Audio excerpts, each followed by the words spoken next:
സർക്കാർ വിരുദ്ധ പ്രക്ഷോഭം തുടരുന്നതിനിടെ മോസ്കോയിൽ രാഷ്ട്രീയ അഭയം നേടാൻ ഇറാൻ പരമോന്നത നേതാവ് ആയത്തുള്ള അലി ഖമൈനി കുടുംബങ്ങൾക്കൊപ്പം മോസ്കോയിലേക്ക് പോകാനാണ് പദ്ധതിയെന്ന് സൂചന. ഇന്റലിജൻസിന്റെ സൂചനകൾ വാർത്താ ഏജൻസികൾ റിപ്പോർട്ട് ചെയ്തിട്ടുണ്ട്.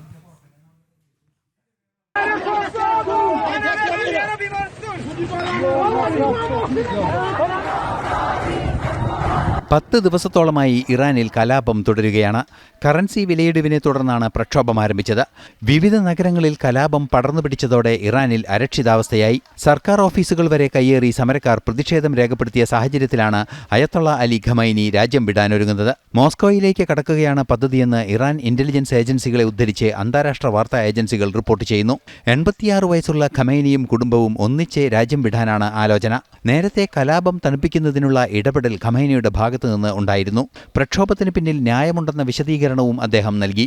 പക്ഷേ തന്റെ നിലപാടുകൾക്ക് രാജ്യത്തെ പ്രതിഷേധങ്ങളെ നിയന്ത്രിക്കാനാവില്ല എന്ന തിരിച്ചറിവിന്റെ അടിസ്ഥാനത്തിലാണ് പുതിയ നീക്കം. വെനിസ്വേലയിൽ അമേരിക്ക നടത്തിയ നീക്കവും ഖമേനിയെ ഭയപ്പെടുത്തുന്നുണ്ട്.